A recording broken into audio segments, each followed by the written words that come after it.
5 வருஷத்துக்கு முன்னாடி தேர்தல் வந்தது, யுத்தமும் வந்தது, நாம செத்தோம். 1.5 லட்சம் பேர் செத்தோம்னு வச்சுக்கோங்க. அது மக்களுக்கு தெரியல. ஆனா இப்ப இந்த 5 வருஷத்துல மக்களுக்கு தெரிஞ்சது.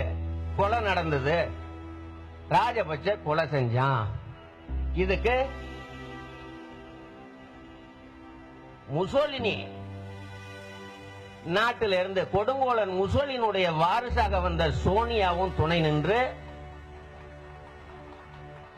அதற்கு திமுகவும் துணை நின்று, இன்னும் சில கட்சிகளும் துணை நின்று நம் இனத்தை அழித்தது. ஆனா இப்ப நான் வைக்கிற வேண்டுகோள் ஒண்ணு உண்டு. 5 வருஷத்துக்கு பிறகு ஒரு அலை அடிச்சதுங்கிறாங்க. ஈழம் அளிக்கப்பட்டதன் காரணமாக இந்த மக்கள் ஒரு நிலையை எடுத்து ஓட்டு போட்டாங்க. சரி, அது 5 வருஷத்துக்கு முன்ன அப்படி நடக்கல. ஆனா 5 வருஷத்துக்கு பிறகு படித்து இருக்காங்க. கருவறுத்தாச்சு. சரி, அலைன்னு என்ன அப்படியே அடிச்சுட்டு போகணுமா? போகும். நீங்க வெற்றி பெற்றீங்க. உங்களுக்கு ஒன்னே ஒன்று சொல்றேன்.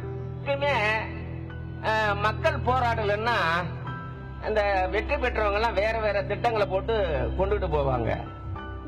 வெளியில போராடின தொட்டு தவிர்க்க முடியாமல் அப்படி ஒரு தீர்மானத்தை கொண்டு வந்தீங்க. தாயே, அம்மா, நீங்க அதுல இருந்து பின்வாங்க கூடாது, அதை நிறைவேற்றணும். வெளிநாட்டில இருந்து விளையாட வந்த பந்து விளையாட்டு வீரர்கள் எல்லாம் உள்ள நுழைய கூடாதுலாம் செஞ்சீங்க. அந்த உறுதியோட இருக்கணும். ஒரு யாரு முசோலினி நாட்டை சேர்ந்த ஒரு சோனியா, இன்னைக்கு நிலைமை என்ன? இன்னைக்கு நிலைமை என்ன? எங்க வயிற்றுச்ச சும்மா இருக்குமா? அதே மே மாசம் உனக்கு தீர்த்து கட்டிட்டோமே, எல்லாம் நடுத்தர நிக்கிற அளவுக்கு கொண்டாந்து விட்டுட்டோமே. காங்கிரஸ்காரன் ஓடி போயிட்டானே, கண்ணுக்கே தெரியலையே. திமுக இன்னைக்கு தெரியலையே. ஏன் ஒரு கழக ஒரு பிடிவாதமாக இருந்த ஒரு இயக்கத்தை வந்து குடும்ப சொத்தாக்கனே குட்டிச்சவர் பொண்ணிய இனத்தை காட்டி கொடுத்தீங்க. காட்டுனீங்களா இல்லையா? மறுக்க முடியுமா? அதுங்க குழியில இருந்த எங்க மக்களை எல்லாம் போர் நின்று போச்சு, எல்லாம் வெளியே வாங்கன்னு வெளியே கொண்டாந்து வச்சு அவன் கொத்து குண்ட கொள்றதுக்கு காரணமாக இருந்தது யார்? மறைக்காதீங்க, நேர்மையை பேசுங்க. சோனியா அவ வந்து எங்களை அழிச்சா. ஆனா காந்தி மண்ணுல பிறந்த மோடி அவர்கள் அது செய்யக்கூடாது.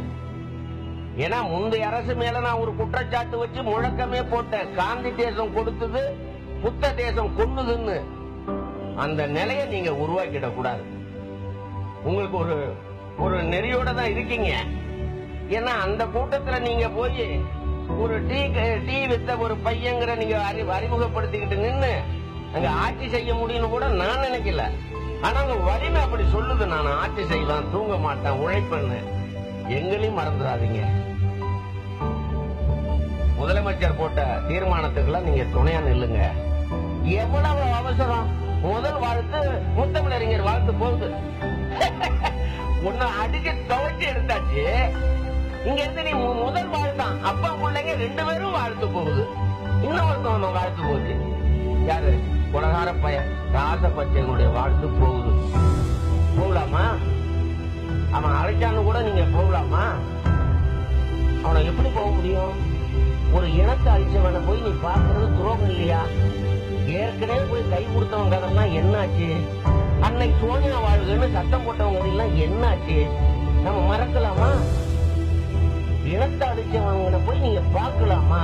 இப்பயே அதை மறுக்கணுங்கிறது தான் என்னுடைய வேண்டுகோள். நீங்க மறுக்கணும்.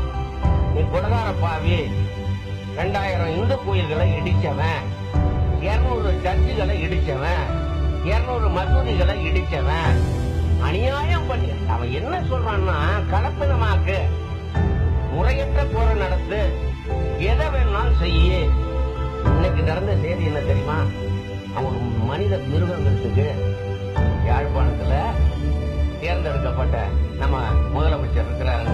ஒரு கட்டடத்துக்கு முன்னாலே இன்னைக்கு சிவாஜிலிங்கம் ஒரு புரட்சிக்காரன், அங்க தேர்ந்தெடுக்கப்பட்ட ஒரு மனிதர் இன்னைக்கு கல்ல வச்சு தீபம் ஏற்றிருக்கிறார். அங்க உள்ள ராணுவம் போய் அடிச்சு துவைச்சு காலால மிதிக்குது. இணையதளத்துல பாருங்க, இன்னைக்கு இணையதளத்துல பாருங்க. அப்ப தமிழன் வாழக்கூடாது, நீ வாழணும்னா என்ன நியாயம்? ஏண்டா உன்னை வெட்டக்கூடாது, கொல்லக்கூடாது? ஏன் நீ எங்களை வெட்டலாம் கொள்ளலாம் நாங்க செய்யக்கூடாதா? அந்த நிலைக்கு ஏன் தள்ளப்பட்டோம்? எவ்வளவு நியாயத்தை கேட்டு பார்த்தோம், இன்னைக்கு செஞ்சிய. அதனால சொல்றேன், அத்தனை தொகுதி டெபாசிட் போயிடுச்சு உங்களுக்கு.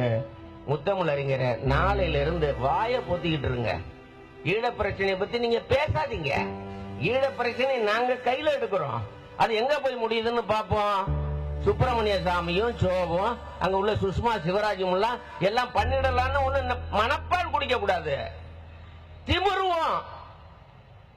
தமிழினம் திமிர்ந்தா அது வேறதான்.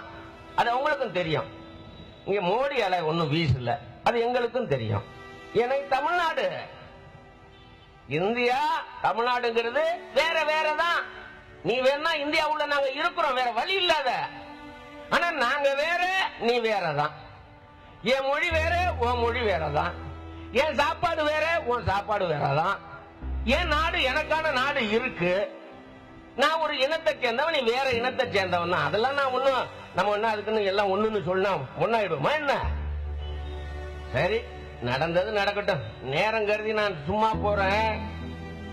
ஆனா நாம் இலங்கையில உள்ள ஈழத்தமிழை காப்பாற்றுவதற்கு எல்லா உரிமையும் பெற்றிருக்கிறோம். இது நினைவேந்தல் நிகழ்ச்சி அல்ல, இது இணை எழுச்சி நாள். இன்றைய நாள் என்பது புரட்சிகர நாளாக, இணை எழுச்சி நாளாக இருக்க வேண்டும். உலகத்தில் ஒவ்வொரு தமிழனும் உணர்ச்சி பெற வேண்டும் என்ற நாள் தான். அதனாலேதான் எங்களுடைய வருத்தத்தை மெதுவாக பதிவு செய்கிறோம்.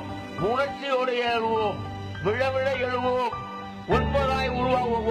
ஒன்பது நினைக்காத, அறுவடா என்று கூறி எல்லாரும் போராட்டத்துக்கு தயாராகணும். தமிழீழத்தை காப்பதற்காக உலகத்துள்ள அத்தனை தமிழர்களும் ஒன்று சேர்ப்பதுதான் இனி முதல் கடமை என்று கூறி விடைபெறுகிறேன். நன்றி, வணக்கம்.